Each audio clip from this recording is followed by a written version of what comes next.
es un tiempo en donde nos unimos y cuando el pueblo de Dios, sin importar si son 10, 20, 30, 1000, 2000 o 3, se unen, Él está en medio y eso es lo más importante, que Él esté.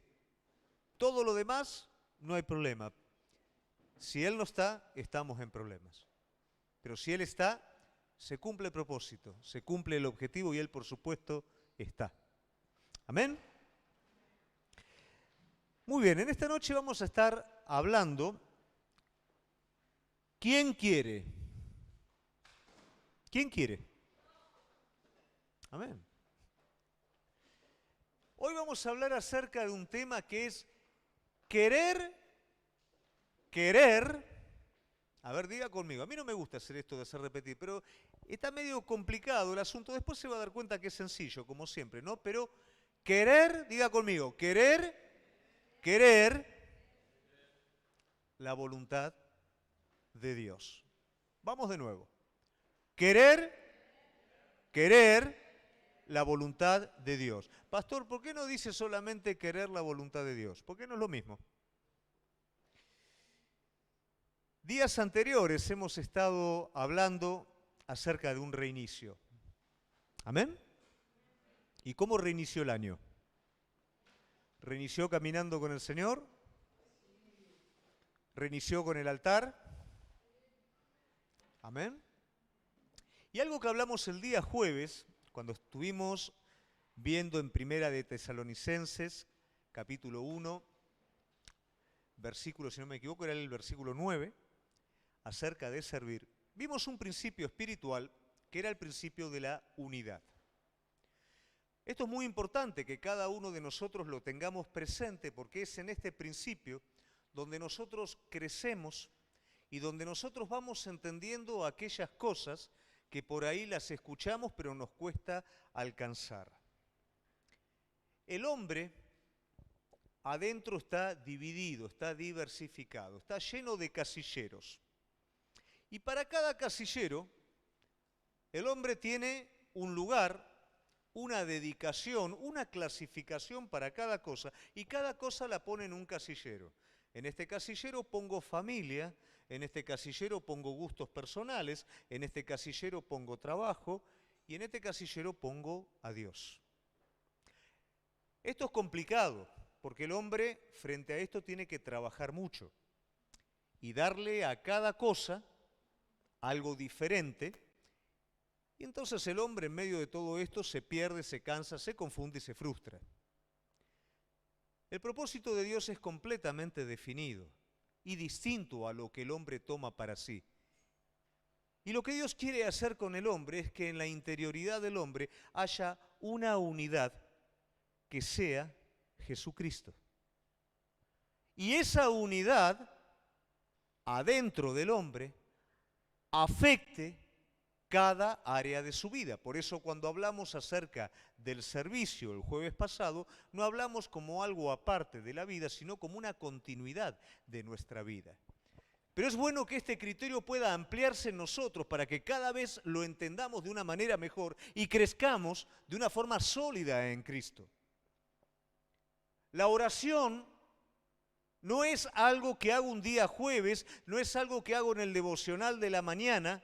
La oración empieza en el devocional de la mañana, pero continúa a lo largo de todo el día en una actitud y en un espíritu de oración. Ese día a la mañana que empieza, inicia en el lugar secreto mi tiempo con el Señor, pero no corto y empiezo con otra cosa completamente distinta, sino que ese mismo espíritu me acompaña a lo largo de todo el día. Sirvo a Dios en la iglesia, en alguna actividad en la que hago, pero no salgo de la iglesia y todo se termina ahí, sino que continúo haciéndolo, lo mismo que la alabanza, que la adoración y que todas las cosas. ¿Por qué? Porque Cristo es uno en mí y porque todo va hacia el mismo lugar. Por supuesto que esto no siempre ocurre en nuestra vida y para eso Dios trabaja en nosotros. Para eso Dios poda y nos da forma para que todas aquellas cosas que de alguna manera nos diversifican sean cortadas y de alguna manera tome fuerza esa unidad en nuestro interior con Cristo. Y Cristo sea todo en todo. Ayer acompañé a mi esposa en su trabajo y me encantó lo que participé. Ayer trabajaba ella, yo descansaba, por eso la acompañé. Y la persona que cuidaba el lugar me dijo, vos sabés que jóvenes de tu iglesia vinieron a trabajar acá, vinieron a instalar el aire acondicionado, ya sabes quiénes son, por supuesto, y me dejaron una Biblia. Y vos sabés que la estoy leyendo y estoy entendiendo un montón de cosas. Fueron a trabajar y siguieron sirviendo. Eso es lo que a veces no entendemos. A veces seccionamos las cosas, a veces dividimos las cosas, pero vamos todo para el mismo lugar. Es todo una misma cosa. No se divide. Es Cristo en vos. Es en Cristo, es por Cristo, es para Cristo, es a través de Cristo. Es todo lo contrario que ser un religioso. Soy un religioso cuando divido las cosas. Pero soy espiritual cuando todo es Cristo en mi vida y no hay hipocresía en mí. Todo fluye con la misma intensidad. Mi adoración particular, mi adoración corporativa, mi servicio cotidiano, mi servicio corporativo, todo fluye con la misma intensidad y hacia el mismo lugar, porque Cristo es todo en mi vida. Cuando algo está dividido, la fuerza se pierde. Y algo tiene que ser sanado en mí. Cuando tomamos la vida de Cristo, tomamos la vida del modelo de aquel que todo lo tenía en el Padre. El enemigo intentó de romper lo impermeable de Cristo. El enemigo intentó hacer que Cristo se dividiera en su interior. Pero él respondió, escrito está. El mensaje de él era, nada hago por mí mismo, lo que veo hacer al Padre, eso hago. No hablo por mí mismo, sino las palabras de mi Padre, eso hago. Se alimentaba del servicio al Padre, de la voluntad del Padre, oraba al Padre a la mañana. Continuaba en ese espíritu de oración cuando está con Lázaro, que Lázaro lógicamente está muerto, que él ora para que todos entiendan. Él mismo habla con el Padre y dice, no es necesario esto, lo hago por ellos, pero yo sé que siempre estás conmigo. Porque en la vida de Cristo había unidad para con el Padre. Y ese es el ejemplo para cada uno de nosotros. Ahora hay un punto que es muy importante. Y ahora ya sí entramos en el principio de querer la voluntad de Dios. Y es la voluntad de Dios. Y es querer la voluntad de Dios. Pero vamos a ir a la palabra y vamos a ver de dónde se desprende este principio para entenderlo un poco mejor. Mateo 22, 28 al 32. Mateo 22, 28 al 32, y vamos a ver lo que nos dice la palabra de Dios.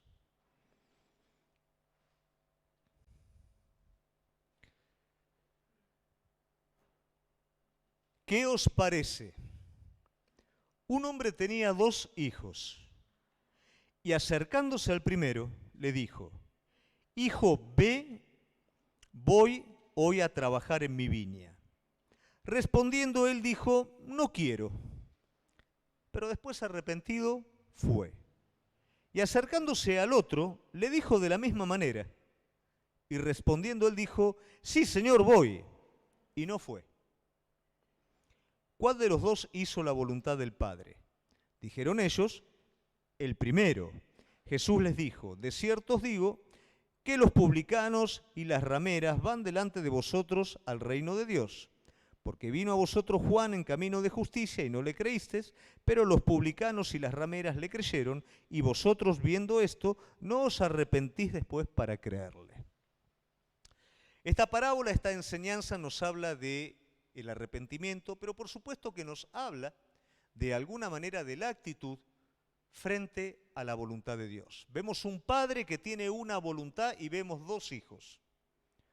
Uno de los hijos, frente a la voluntad del padre, ¿qué le dice? Sí. ¿Va o no va? No va. ¿El otro qué le dice? ¿Va o no va? El primero quiere, el segundo no quiere. Pero el que quiere, no quiere. Y el que no quiere, quiere. Entonces ahí entendemos de alguna manera lo que es querer la voluntad de Dios. La verdad, no quiero, pero quiero querer. Quiero, pero no hago absolutamente nada. No quiero. Y esto pasa. Una intención, una emoción, un entusiasmo, una disposición, no es querer hacer la voluntad de Dios. Querer hacer la voluntad de Dios es, aunque a veces mi naturaleza no quiera, de cualquier manera quiero querer hacer la voluntad de Dios. Esto nos va a llevar al primer punto, en el cual tenemos que analizarnos a veces y darnos cuenta que lo que nosotros queremos no siempre es la voluntad de Dios. Si yo en esta noche digo, ¿quién quiere hacer la voluntad de Dios? Por supuesto que todos vamos a decir, yo quiero, como el primer hijo. Después no sé si somos como el primero o como el segundo, eso cada uno de ustedes lo sabe. Pero todos vamos a decir que queremos porque realmente queremos, pero ¿quién la hace? Y acá tenemos un criterio que nos va a permitir entender que a veces lo que nosotros queremos, más que la voluntad de Dios, es hacer nuestra voluntad para Dios. Una voluntad con criterios propios. No la voluntad de Dios, sino la voluntad que tiene criterios propios. Una voluntad que es aceptable, una voluntad que yo conozco porque nace de mí. Cuando nosotros tenemos un encuentro con Cristo, ¿qué es lo que pasa en nuestra vida? El espíritu se despierta. Pero todavía no hay crecimiento espiritual ni madurez espiritual. Entonces, ¿qué es lo que solemos hacer? Es tanto lo que nosotros recibimos y queremos que inmediatamente queremos hacer algo. ¿Y con qué queremos hacer? Con lo viejo que tenemos. Todavía no hemos recibido mucho de lo nuevo. Entonces, con lo viejo. Entonces, aquel que era medio tractor recibe el despertar y ¿qué hace? A la manera que estoy acostumbrado. Y eso tiene una tirada corta, ¿no? Porque enseguida tiene problemas después. Y no está mal. Los discípulos, de la misma manera, ¿no es cierto?, tienen ese despertar y lo siguen al Señor. Pero enseguida empiezan a meter la pata, empiezan a decir lo que no tienen que decir, empiezan a meter la pata. ¿Por qué? Porque todavía falta.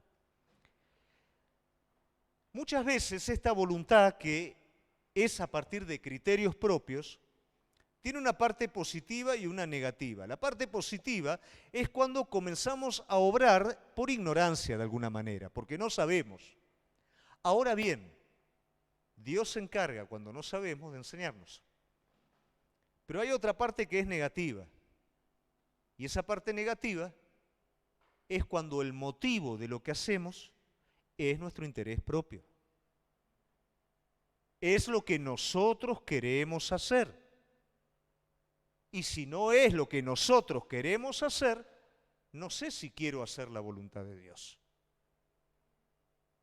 Muchas veces los criterios propios son por ignorancia, pero otras veces son por una intención deliberada. Y hay algo que es peor que esto, cuando la actitud que sigue a esto es la actitud incorrecta. Y la actitud incorrecta es la obstinación. Entonces, cuando yo tengo criterios propios, con motivos propios, y me obstino en ello, la cosa se complica.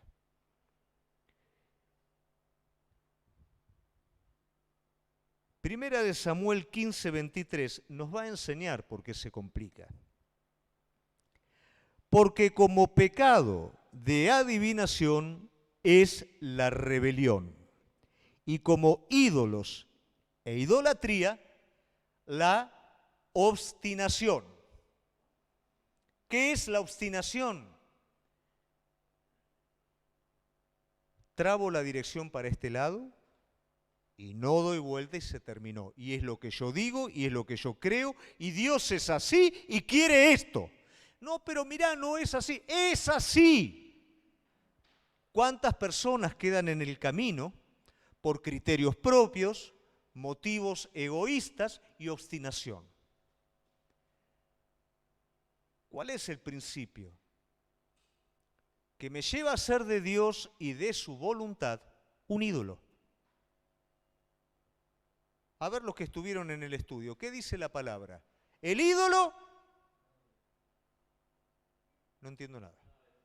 El ídolo nada es. Y si el ídolo nada es, ¿dónde está el problema? En mí. Porque hago de Cristo y de su voluntad, a través de mi obstinación y de mi interés propio, un ídolo. ¿Y qué es un ídolo? Es un pedazo de madera que yo llevo a donde yo quiero llevar. No es un Señor vivo, soberano, que me guía y que yo debo de seguir. Entonces allí es donde tenemos el problema.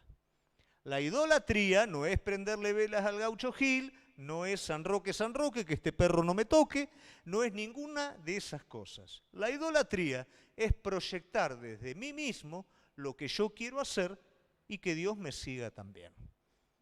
Entonces tenemos un primer problema que es la voluntad de Dios. Querer la voluntad de Dios no es querer mi voluntad para Dios. Son dos cosas completamente distintas. En un segundo punto, vamos a entender de alguna manera cómo Dios obra para que yo no me confunda y para que yo no siga, o por ignorancia o por obstinación, mi propia voluntad para con Dios. ¿Y cuál es el principio? El principio es oír correctamente. El profeta Isaías nos da un poquito de profundidad con respecto a esto. Leamos en Isaías capítulo 1, versículo 19. Dice, si quisiereis y oyereis. Entonces ahí me está enseñando cómo tengo que escuchar. ¿Es solamente oír? No. Para poder oír correctamente, primero tengo que querer recibir. Es una actitud primero. Si yo estoy obstinado, si yo estoy siguiendo mis propios caminos, si yo no quiero saber nada con la voluntad de Dios real y quiero llamar voluntad de Dios a lo que yo quiero, no voy a querer escuchar, porque ya tengo en mí mismo lo que voy a hacer. Pero si yo quiero escuchar, me dispongo a oír lo que Dios quiere decir a mi vida. Esta profecía viene sobre un pueblo que ya está obstinado y que no tiene vuelta. No tiene arrepentimiento, no quiere volverse atrás. Quiere seguir haciendo lo que está haciendo, pero el Señor en su misericordia le habla y le está explicando la manera de volver. Tienen que querer escuchar. Si no quiero escuchar, no voy a escuchar, aunque la palabra de Dios sea para mi vida, no la voy a escuchar porque no la quiero escuchar. Entonces, si quisiereis y oyereis. Pero en Éxodo, esto está mucho más ampliado. Éxodo 23, 20 y 22. Mira lo que dice el Señor a su pueblo. He aquí yo envío mi ángel delante de ti para que te guarde en el camino y te introduzca en el lugar que yo he preparado. Guárdate delante de él y oye su voz. No le seas rebelde, porque Él no perdonará vuestra rebelión, porque mi nombre está en Él. Pero si en verdad oyeres su voz e hicieres todo lo que yo te dijere, seré enemigo de tus enemigos y afligiré a los que te afligen. ¿Qué quiere decir? Si yo escucho atentamente y me mantengo en esa dirección, la bendición de Dios va a estar sobre mi vida. Y en el versículo anterior de Isaías, que no se los dije, el Señor le dice también, si ustedes quieren y escuchan, comerán del bien de la tierra. Entonces, la bendición de Dios no va a estar según mi criterio propio de la voluntad de Dios, según lo que yo quiero que sea la voluntad de Dios, según mi obstinación a lo que yo creo que es la voluntad de Dios. La bendición va a estar para la vida de cada uno que quiere escuchar la voz de Dios y que no es rebelde a la voz de Dios para su vida. Muchas veces pelea dentro nuestro propio criterio y lo que Dios quiere hablar. Y está tan fuerte que no escuchamos lo que Dios quiere hablar. Y tal vez queremos cosas tan grandes y Dios nos quiere hablar en cosas pequeñas y nosotros no le prestamos atención porque buscamos otra cosa. Y la bendición no está sobre nuestra vida. El pueblo de Israel se jactaba de querer escuchar la voz de Dios. En el tiempo de Samuel, el pueblo de Dios se aprovecha de que los hijos de Samuel no están andando en los caminos de Dios. Entonces desafían a Samuel y piden que Dios hable a través de Samuel porque quieren escuchar a Dios. Y cuando Samuel les da palabra de Dios a ellos, ellos no la aceptan. Porque era mentira que querían escuchar a Dios. Solamente ellos querían que Samuel aprobara lo que ellos querían. Y esto es lo que pasa muchas veces. A veces venimos con algo determinado para que Dios lo apruebe. Y Dios nos muestra otra cosa completamente distinta. No está ni interesado en lo que nosotros a veces tenemos por primario. Y como no viene por ese lado, ¿qué pasa? Y a veces me ofendo, a veces me frustro y otras veces hasta me voy, porque no obtengo lo que yo quiero.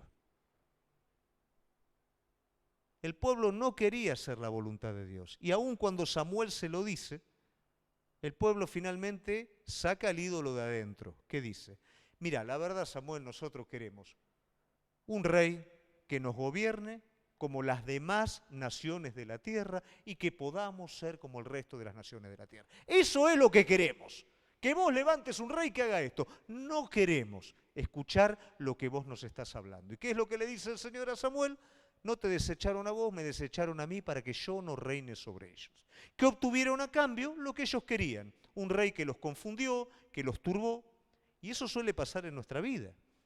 Cuando estamos tan obstinados con nuestra propia voluntad que ya no queremos recibir la voluntad de Dios, muchas veces por un tiempo participamos de nuestra voluntad de Dios y el resultado ¿qué es? Que llegamos hasta ahí y que más de ahí no podemos pasar. Y que las cosas no se dan como nosotros queríamos o esperábamos, porque no es lo que Dios tiene para tu vida. Entonces el principio nos habla de poder escuchar correctamente. Ahora, muchas veces estamos tan obstinados y muchas veces pasamos tanto tiempo engañándonos a nosotros mismos con algo que es la voluntad de Dios, pero que no es la voluntad de Dios, es nuestro propio ídolo, que tal vez en un momento nos damos cuenta y a la hora de cambiar, sabemos que tenemos que cambiar, pero no tenemos fuerzas. Y por un poquito de tiempo, 2 días, 3 días, y volvemos de nuevo al otro. Y caminamos por 2 días y volvemos de nuevo al otro porque no tenemos fuerza. Y la verdad es que no podemos hacerlo por nosotros mismos. ¿Y cómo lo hace el Señor? Bueno, acá hay algo lindo. Dios tiene un lugar preparado para que vos sueltes tu voluntad de Dios y tomes la voluntad de Dios. Y a ese lugar yo le puse un nombre. No lo anotes esto porque si lo anotás y se lo enseñás a otro va a ser una herejía. Pero yo ese lugar lo llamo el lugar de la transferencia. No es bíblico, no lo pongas. Lo llamo lugar de la transferencia porque realmente ocurre una transferencia. Es un lugar que Dios prepara. Cuando vemos los hombres de Dios, nosotros creemos, ¿no?, que a ellos les sale de manera espontánea querer la voluntad de Dios. Y la realidad es que ellos tienen que querer la voluntad de Dios. ¿O a vos te parece que Daniel dice, uy, qué bueno, vamos al foso de los leones, gloria a Dios? No. Tiene que querer ir al foso de los leones. Sadrach, Mesach y Abednego, uy, qué bueno, vamos al horno de fuego, que allá va a estar el Señor. Y no saben lo que va a pasar más adelante. Tienen que querer hacer la voluntad de Dios. Y muchos hombres de Dios, en algún momento, no quisieron querer la voluntad de Dios. Pero Dios, conociendo el corazón como conoce tu corazón y el mío, que en lo profundo sí queremos hacer la voluntad de Dios, pero que a veces nos engañamos, nos lleva a un lugar de transferencia, un lugar en donde nuestra voluntad para con Dios no alcanza, no sirve, no da el resultado que estamos esperando y nos quedamos sin nada. Y eso está bien, porque Dios nos vacía para llenarnos de su voluntad. Entonces para Moisés el Señor preparó un desierto. Para Elías el Señor preparó una cueva. Para Jonás el Señor preparó un pescado, un pez, porque no habían pescado todavía, un pez. Y luego que cada uno de ellos fueron vaciados de su propia especulación respecto a la voluntad de Dios, cada uno fue dejado en el mismo lugar. Moisés fue devuelto a Egipto. Elías fue devuelto a su comisión profética. Y Jonás fue devuelto a su comisión evangelística en el mismo lugar. Pero ¿cuál es la diferencia? Que ellos ahora querían querer la voluntad de Dios. No querían ya la suya propia. Elías quería ver algo que lo decepcionó. Jonás estaba desconforme, no quería hacer lo que Dios porque pensaba que no era justo. Moisés salió con sus propias fuerzas a hacer la voluntad de Dios y no funcionó. Pero ahora ellos, luego de ser vaciados, entienden que Dios tiene una voluntad completamente diferente. Y ahora, como ellos son hombres de Dios y vos y yo somos hombres de Dios, nos damos cuenta que queremos querer la voluntad de Dios. ¿Qué quiere decir quiero querer? A veces no lo voy a querer. Mi naturaleza a veces no lo va a querer porque no es placentero, no es agradable a mis sentidos, pero luego me voy a dar cuenta que es lo mejor que puede pasar. Entonces en su momento no lo voy a querer. Pero como yo lo quiero a Él sobre todas las cosas, finalmente lo voy a terminar queriendo. Y por último, cada promesa que el Señor nos da se confirma cuando quiero querer la voluntad de Dios. Mientras no quiero, el tiempo se prolonga, los obstáculos están allí presentes y nos pasa como a Jacob, que se nos va la vida. Jacob tenía una promesa de Dios como cada uno de nosotros tenemos una promesa de Dios. Pero Jacob no quería la voluntad de Dios, quería concretar la promesa de Dios con un Dios a su manera, con un Dios que satisfaciera sus gustos, sus deseos. De esa manera quería. Y eso le llevó toda la vida. Cuidado con perder toda tu vida, queriendo hacer las cosas a tu manera y llamando la voluntad de Dios, persiguiendo una promesa que hasta que no aceptes la voluntad de Dios no se va a cumplir. El Señor preparó ese lugar en Peniel para Jacob y luego Jacob fue queriendo querer la voluntad de Dios, pero prácticamente perdió toda su vida.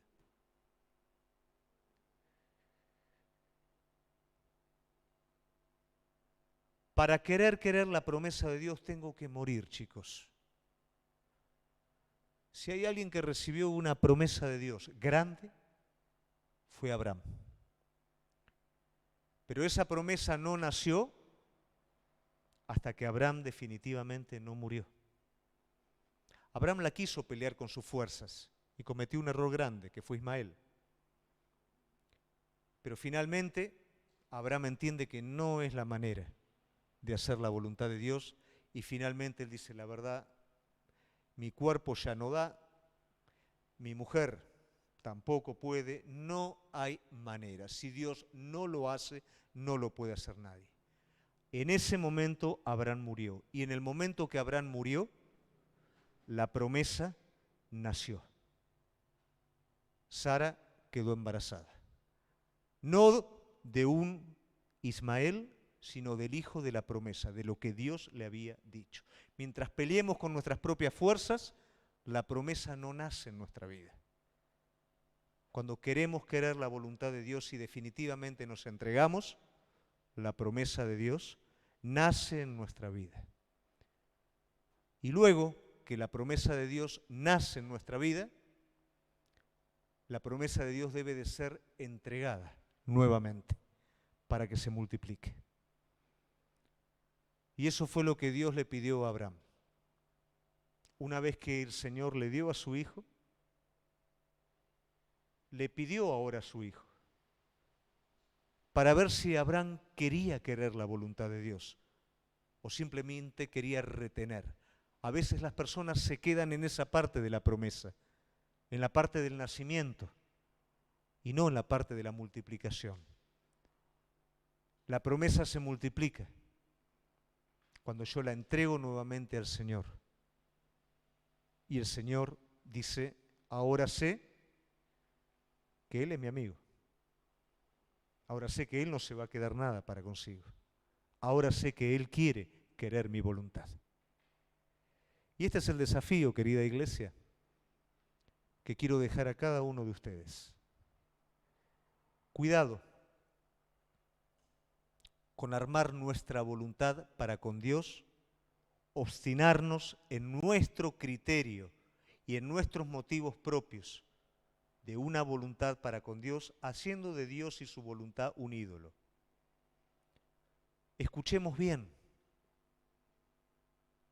Tengamos la actitud de querer oír, no de asegurar lo que yo pienso y creo. Querer oír para participar del bien de la tierra, para ser introducidos en esa tierra prometida que no es un lugar físico, sino es una plenitud espiritual en Cristo Jesús, con la seguridad de que Él peleará por nosotros. Pero para eso querer oír. Déjate llevar a ese lugar que Dios preparó para tu vida, que es un lugar de transferencia y que tal vez en este momento estás en ese lugar. Que lo que creíste no funciona, porque no era Dios, eras vos. Pero el Señor te está vaciando para llenarte de Él. Te está enseñando a querer su voluntad. No pierdas más tiempo queriendo pelear con tus propias fuerzas por la promesa que Dios te dio. Primeramente entendé que no sos vos el que cumple la promesa, es el Señor. Morí para que la promesa nazca. Entregá para que la promesa se multiplique. Querer la voluntad de Dios. Amén. Te invito a ponerte de pie.